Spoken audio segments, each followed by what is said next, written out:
You're listening to The Foundation of Wellness, a refreshing take on diet and lifestyle. Join me, Marisa Moon, as we tackle modern health with innovative and ancient principles. I'm a certified Primal health coach and intermittent fasting instructor at marisamoon.com. Hey, you guys, it's me, Marisa, your host. Today, I decided to have my Primal health coach friend, Jennifer Essary, on to talk to us about dining out on a low-carb or a keto diet, and so she can share her experience with joint pain and food sensitivities and all sorts of restrictive diets that she has had to try. Jen's health journey began when she started looking to food to see if it would have an impact on her decades of muscle and joint stiffness. The more that she learned, the more she realized it's likely autoimmune joint pain. And when she was able to not only tackle her health issues, but also feel better in her 40s than she did in her 20s, she decided to become a certified Primal health coach and share her knowledge with others. Jen has an interesting background. She worked as a pharmacy technician, an environmental scientist, analytical chemist, and a massage therapist and instructor. Then she discovered paleo, and finally she says all the pieces made sense. They fit together for the first time. Her diverse background gives her many different perspectives and sources of knowledge that she can use to help people on their paleo journey. Jen can help you discover your shade of paleo by helping you figure out which foods may or may not work for you and your lifestyle. Because Jen has eaten on a strict autoimmune paleo protocol where she removed lots of foods that can trigger an immune system or inflammatory response. Oh, by the way, we took a deep dive in the autoimmune protocol on episodes number 54 and number 10. So after a month of strict AIP or autoimmune protocol that Jen was following, she began to introduce certain foods that she thought she tolerated well.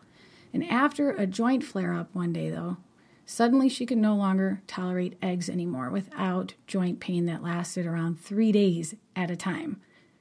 This sent Jen back to the drawing board. Maybe fiber and lectins in plants are simply too much for some of us, Jen was thinking. The more she got into this topic, she found science to support the connection between lectins and rheumatoid arthritis. Michaela Peterson is famous for her story, an extreme example of rheumatoid arthritis and an intolerance to plants.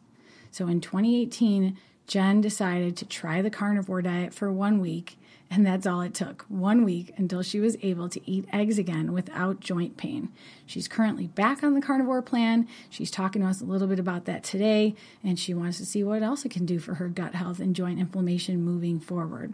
To learn more about Jen and her coaching, go to jensprimalhealth.com, or you can even grab the low-carb dining guide that she created because we're discussing it on today's episode. That's at jensprimalhealth.com/dining-guide. Here we go. What's going on, Jen? I'm so happy you're on the show. This is cool. We're like buddies. We go way back. Yes, we do. You're the first Primal health coach friend that I think I made back at PaleoFX way back when. Oh, I love it. Us nerds need to stick together. I know. Nobody understands us. I hope my audience understands us. Maybe that's why they're listening. And everybody wants more info about what to eat, and like how to stick to it and how to make it work in your real life. And that's why I love that you made this low carb dining guide. Why'd you even make it to begin with? Well, I know, for me, especially when I first went paleo, you go out, you go to a restaurant, and on the surface, it looks like there's nothing to eat.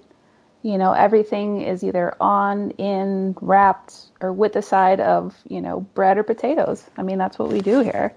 And so for most people, like if you're just getting started, it's going to kind of feel overwhelming. Like, oh my gosh, what am I going to eat? And I've learned that just by making a few simple requests, usually you're asking them to do less work, so I don't really feel guilty about it.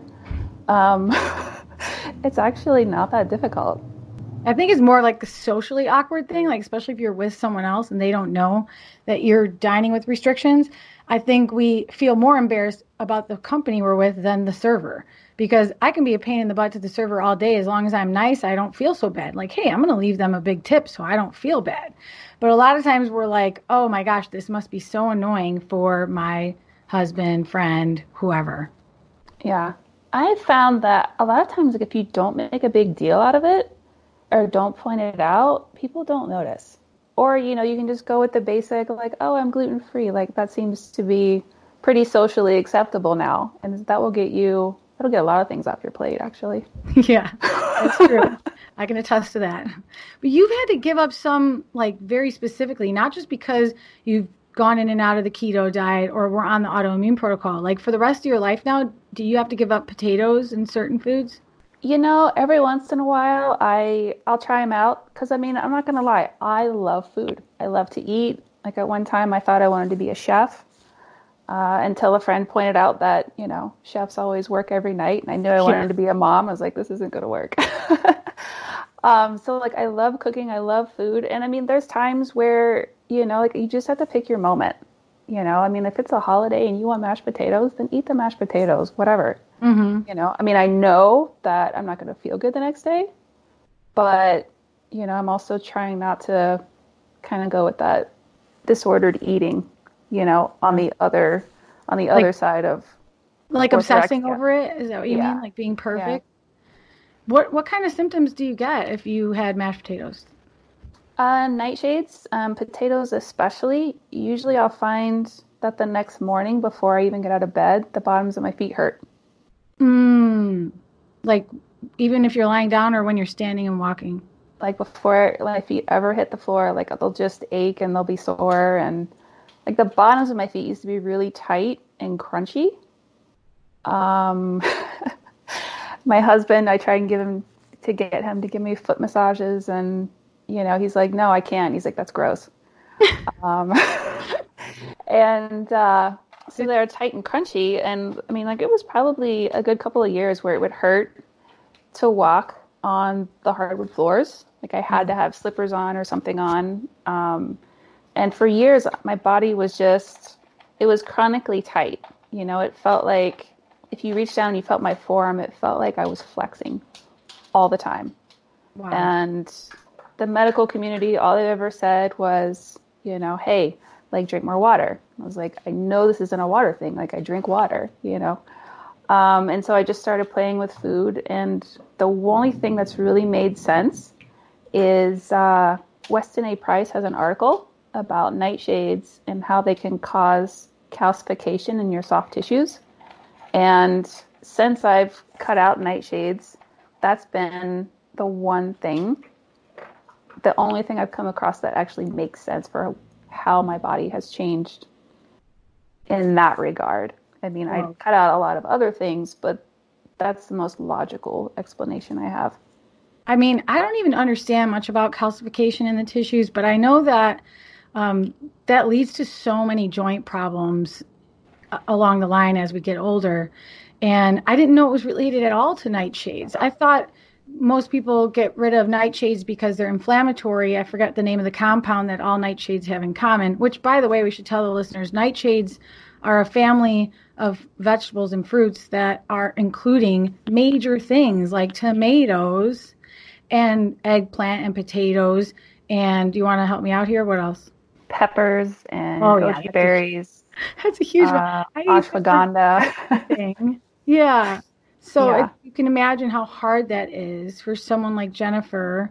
And I have a friend who's gone through that. And if anything even touches a pepper that once was, she will just have the most ridiculous headaches, migraines, nausea, like things you can't even imagine would be related to that. And it sounds like an allergy, but it's different. It's like, it's very autoimmune.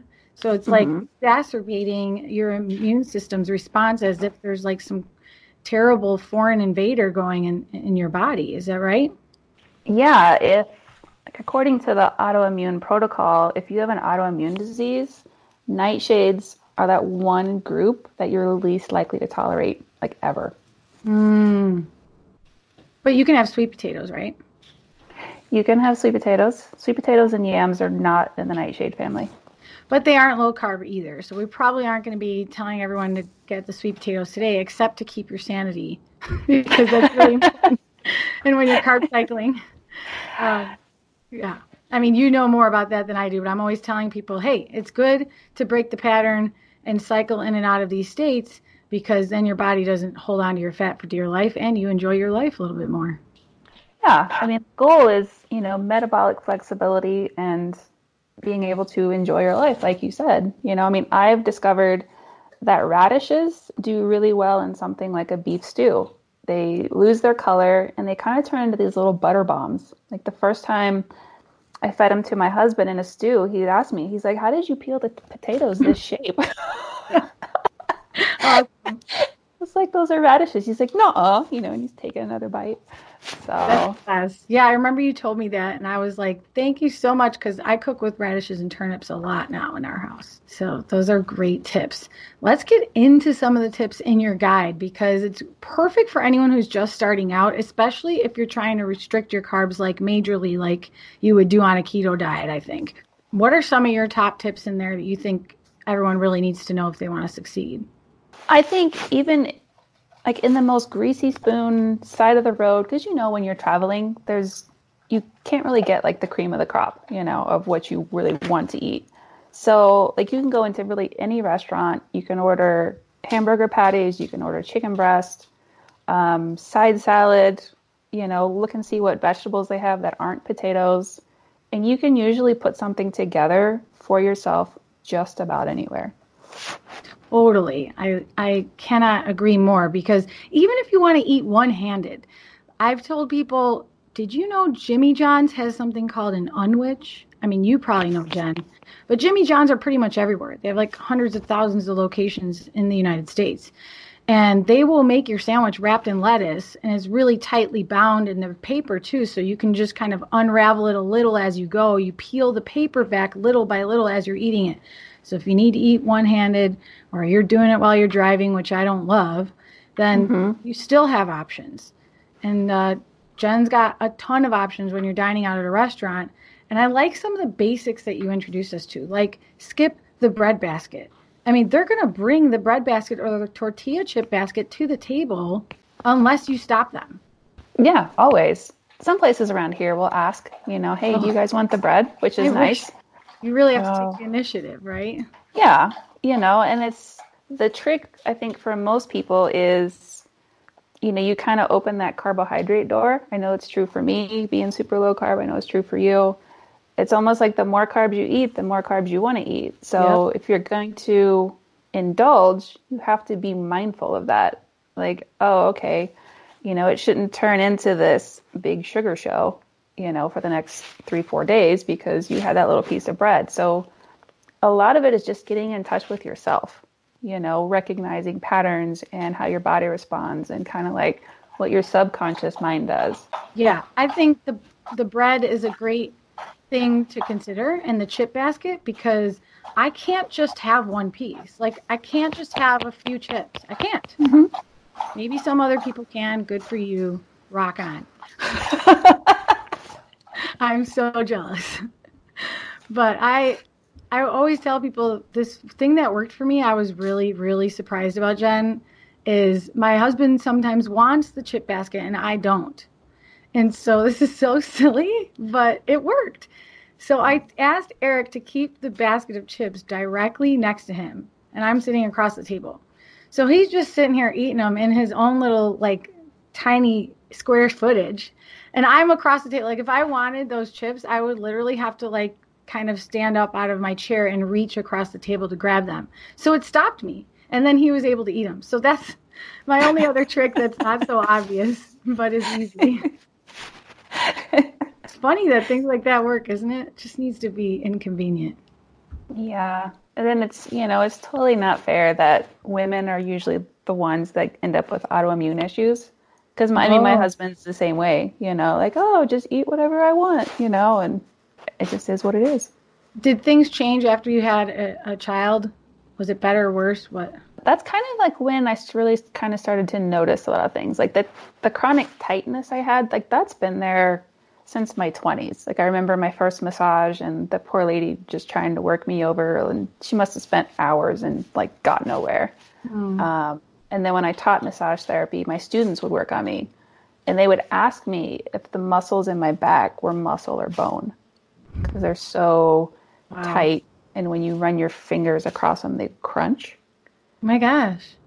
So, I mean, it's gotten so much better since I've changed my diet, but it's not anything I've really gotten much help for. I mean, I've seen chiropractors, acupuncturists, doctors and whatever, and they're like, oh, you drink more water. But I used to, like if I sat in a chair for 15 minutes and then I got up, I would hobble like an old woman, kind of until I got the hitch out of my get along, if you will. And I remember my mom always being that way. She'd kind of hobble whenever she got up out of a chair. And so I'm sure there's an inherited component. I don't know how much of that is lifestyle, because I'm like everybody else. I grew up with like Crisco and Kool-Aid and Pop-Tarts and, all that other nonsense. So that's just interesting. Well, your son's already 10 now, so you've really started diving into this nutrition element since he's been born. And you've gone all over the spectrum trying to figure out what it is that bothers you. And you seem to kind of like this place where carbs are always kind of low to moderate. Isn't that right? It's just been like a gradual progression. I didn't start off with the plan of being low carb. I just sort of found myself here, and I recognized the fewer carbs I ate, the better I felt. Just not necessarily in terms of joint pain, just overall. And there's something you get, like when you're carnivore, like your mental status is just off the charts, laser focused. Like I didn't even know like that was possible for your brain. It's awesome. I'm definitely considering trying it sometime with my husband. If we both do it, you think like 2 weeks is long enough to notice a difference? Oh yeah, for sure. Okay. Yeah. It's not something you have to do for a month, right? No, I mean, that's how I started, because I know it sounds completely crazy, given everything that we're told. And I used to be on team vegetable and like eat all the vegetables, and I try to eat 9 cups like Dr. Terry Wall says a day, and and then I had a setback and I was like, wait, like I eat better than most people, I shouldn't be going backwards. And so that's when I really began exploring like lectins and oxalates and all these other things, and I thought, I'm going to try this meat thing for a week. Like, what's the harm? Like, what could go wrong in a week, right? Yeah. And like before that, like I hadn't been able to eat eggs for almost a year. If I ate them, I'd get joint pain for like 3 days. Like I wouldn't be able to make a fist. Mostly my pinkies would just lock up. My feet would hurt. And then after that 1 week, like carnivore experiment, I tried eggs again, and I was like, holy wow, no joint pain? Like what? So then I just started thinking, like, I wonder for some of us who are trying to heal our intestines, is that fiber just too much roughage? You know what I mean? Yeah, absolutely. I know I've been starting to guide a few people that are just at the end of their ropes and they don't know what to do. The doctors have nothing to offer them. Their gut is just a hot mess. And I'm like, I know it sounds crazy, but try a carnivore diet. And if you're going to have any vegetables, make sure they're low fiber and just see if you feel better. You'll know right away. Mm-hmm. Sure enough, I've never had anyone say they don't feel better. Yeah, I mean, the only caution I would throw out is, like, I wouldn't go from, like, the standard American diet where you're eating, bread 3 times a day with your sodas and whatever, and then doing a complete 180 into, like, just eating meat. Like, you're not going to have a good time, because it takes your body time to kind of build up that machinery to be able to kind of burn those sorts of things. And so, like I always say, like, go from, that, maybe to like paleo, maybe a Whole30, kind of gradually work your way to that keto and then carnivore way.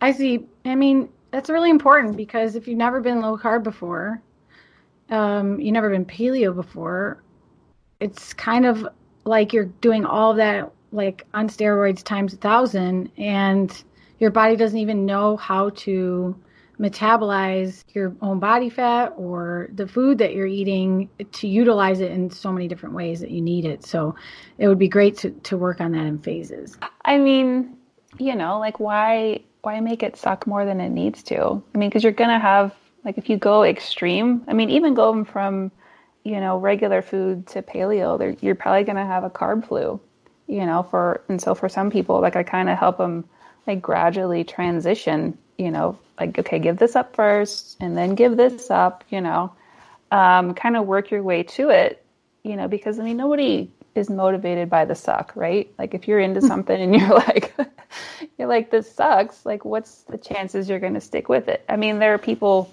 who are on, team no pain, no gain, and they eat that stuff up, but I try not to do that to people. Yeah. Great advice there. I think that's important. And I'm glad you're feeling better and you're doing carnivore again. And that just says a lot about it because you've restricted your diet enough. So to choose to do it again is really saying a lot about that. Yeah, the first few days, I'd say it kind of feels restrictive. Like I said, I love food. But then you sort of get to this place, like I was telling you, for me, it's been the third day in, this is my third time doing carnivore. And I'll be laying in bed at night and my abdomen is just so incredibly relaxed. It's I feel like there's a little Buddha in there just, doing his little thing, all happy and stuff. And I'm like, wow, I never knew that it was possible to feel that way. Whoa. Because my normal, I guess if I could put it into words, it almost feels like my abs are flexing, but it's not my abs. It's all the stuff on the inside. Mm-hmm. And I just thought that was normal. And so having that go away is sort of the big signal to me, there's something to this. Your body shouldn't feel tight and contracted and inflamed and angry and upset all the time, right? Oh, yeah, totally. It's so weird when you start to feel normal that you can almost miss it because it's not like you feel, I don't know, like you can fly all of a sudden. You just feel normal. So you have to remind yourself, oh my gosh, my stomach was always really, really tight and unsettled. And now I feel like I can relax for the first time in my life. Yeah. I mean, just the world we live in, people, they take their diarrhea and their constipation, their headaches and their aches and pain and, all this stuff. And they're like, oh, it's normal. Well, why do you have that? At least ask the question. Play with your food, see what works, see what doesn't work, see how far you can get with just your lifestyle. Yeah, absolutely. And some of the ways to do that is by not just throwing it all out the window whenever you go out to eat. I mean, a lot of us eat out more often now. And if we want to eat some of our favorite places, like an Italian place or a Mexican place or a Chinese place, it's really could be a trap if you have your favorite go-tos, if you always get orange chicken or you always get egg rolls. I think you mentioned egg rolls in your book. Mm-hmm. And if those are triggers for you, maybe in the beginning it's not a good idea to go to those places. If you can't resist the French fries, if you can't, resist the pasta. But you also had ideas I never heard of or even thought of. And one of them was asking for the pasta sauce on meat and veggies. Okay. And I don't really do a lot of Italian anymore because the Nightshades. Yeah, really. But I know, Johnny Carino's is a restaurant that's near me, and one of their dishes is lemon rosemary chicken.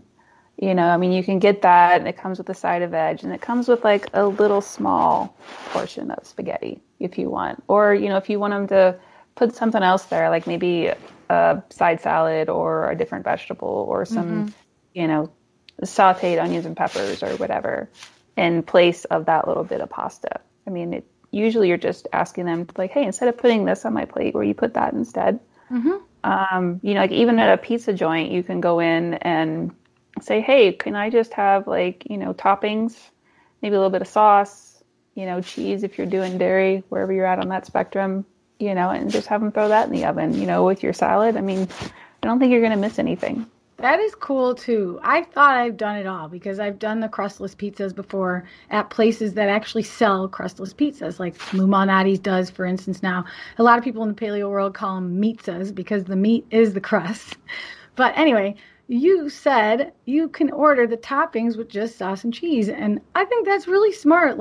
I've actually never done that or even thought of it. And they will. They'll just put it in a bowl and they'll put it under the broiler and they'll melt it just like they do for the pizza. And you're going to feel like you're eating pizza without that crust. It's pretty awesome. Well, yeah. I mean, that's one of the things I love about low carb is everything. It has so much flavor because you're not eating this starchy, bland canvas. Like our friend Mark Sisson says, can you name seriously a grain that you want to eat without, fat or sugar or salt added to it? Yeah. Even No. bread has salt in it or sugar added to it, or because it's ground to a flour, it's such a concentrated hit of carbohydrates, which our brain translates as sugar. So it's true. Like, you don't want to just eat like plain bulgur or brown rice, like without any salt or fat, or oatmeal. Ew, nasty. Yeah, it's got to be a sign that it wasn't intended to be a staple of our diet, because otherwise our biology would be giving us signals that it's good to eat by making it tasty. And I love that you said in your book that GPS is a good thing to remember when you're trying to dine out low carb. G stands for greens, P, potatoes, S, sugar. So stay away from GPS and you should be pretty good. Grains are kind of everywhere. So should we just assume that if it's between two slices of bread, or if it's pasta, or if it's anything like a wrap, that it's probably really high in carbs? For the most part, yeah. I mean, and don't forget the breaded things from the deep fryer, and those wraps on those egg rolls, and sauces, and they find ways to sneak it into a lot of things. One thing I'll do sometimes before I go to a restaurant is I will hop on their website and see if I can kind of comb through their allergen information, because that will kind of give you a clue, like what might have wheat in it, if that's something you're trying to avoid. Something may have rice in it, or corn is a big one. Corn is like in everything. And that can be a pretty good carbohydrate load. It's really, asking questions, and, also, if you go to a restaurant on a busy Saturday night, try not to give your waitress like 100 questions, because I used to be a waitress and she's not going to have a good time. And I don't know about you, but I've noticed that a lot of waitresses don't know. They don't know what's in the sauce. They don't know what's in the food. No, unless you're at some super fancy restaurant, they have no idea. So, make your best educated guess, like if you're there at a busy time. I just call in advance too. I think it's great to call in advance. So that's always something you could do, because they can ask who they need to ask, and they can call you back with an answer, especially if you're sensitive to certain things that might be overlooked or taken lightly, like peppers or onions. If they don't think that there's any in the sauce, they might just say no, and really there is. Like my friend would get really sick. So flour, I've had to be gluten-free a long time. And it seems like if I have it now, I get a massive hangover, where before I would get these like killer shooting pains and trips to the restroom that were like uncontrolled. And so I cut out gluten forever, but I don't know if they're thickening sauces and soups with it. I have to ask every time I'm out. And if I ask for a gluten-free menu, it's like they don't put anything on that menu. They're just afraid to give you anything. So I kind of like to teeter in the middle. Like I'll just like call in advance and ask if I can get it, made a certain way, or if it has flour in it, because then I can get more options. Yeah, that's good. I know the one ingredient that a lot of people overlook, unless they're like really clued up on, is spices. Like, how often do you see the ingredient spices on things? And a lot of times that has paprika in it, or which is a nightshade. Which is a nightshade. What else can you tell us before we wrap up about what you've learned about nightshades? Because I've never covered that on the podcast, and it seems to be really important for people who have joint inflammation. Is that right? I know a lot of people, they give up nightshades and their joint pain goes away. There was a gal I worked with, who wanted to do keto, and she had this big patch of psoriasis on her leg that had been there for years. And she also had nighttime leg pain. And so I just suggested, I said, hey, like, why don't we try cutting out nightshades for a little bit? And her psoriasis went away. Her nighttime leg pain went away. And she thought she was going to have to deal with this forever. And of course, I always suggest, like, test it, go have some nightshades, see if that was really it. And sure enough, she's like, I had peppers and I was up all night with leg pain. And so it's, Yeah, it's one of those things that you don't hear talked about a lot, especially like in the medical community. Like you go to your doctor and he's like, oh, you have joint pain. Like, how many potatoes do you eat? Like, it just doesn't happen. No. And it could be one nightshade, like more so than others, like for a certain person. So it's worth trying to remove them all, and then you reintroduce them one at a time, right? Yeah, for sure. And, even if you think like you figured this out, like, oh, it's peppers, it's not potatoes, give it some time, give it a little distance, a little space, try it again. Like I'm a big proponent of, like try it more than once.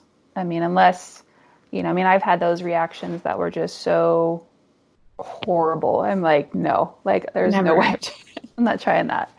Like in that case, like, no, just stay away from it. But, even then, like, say you're on your journey and you get like a year or two down the road, like you're at a party or something, but like, you know what, I'm going to try a little salsa, see what happens.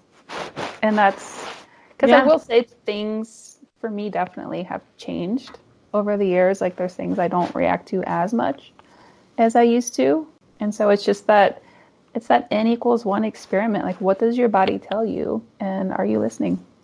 Yeah, totally. We had Mickey Trescott on the podcast talking about the Autoimmune Protocol and that roller coaster ride that is the journey of healing, because it's going to go up and down with the, lifestyle factors that you've got going on, including your stress levels, the changes in your diet, your happiness, your sleep, everything. So that's episode number 54.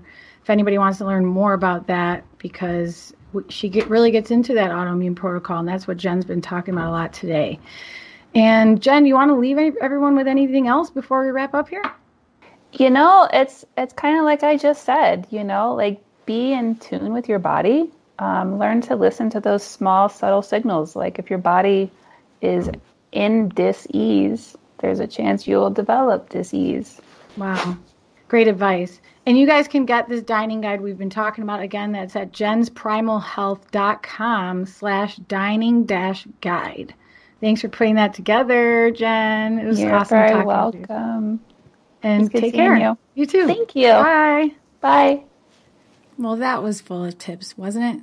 Thanks so much for being here. If you're interested in learning more about the carnivore diet, we interviewed Dr. Stephen Hussey on episode number 61. And you might be wanting more guidance on cutting out carbohydrates, like where do you start or why would you even do it to begin with? I went through all of that on episode number 53 and episodes number 6 and 7, all on the Foundation of Wellness podcast, of course. And share this episode with someone else who has joint pain, or maybe they're dealing with an autoimmune disease like rheumatoid arthritis or psoriasis or irritable bowel disease. Just click the share button and send them the link to listen. Or you can even share it to your social media page and help us get the word out and grow our audience.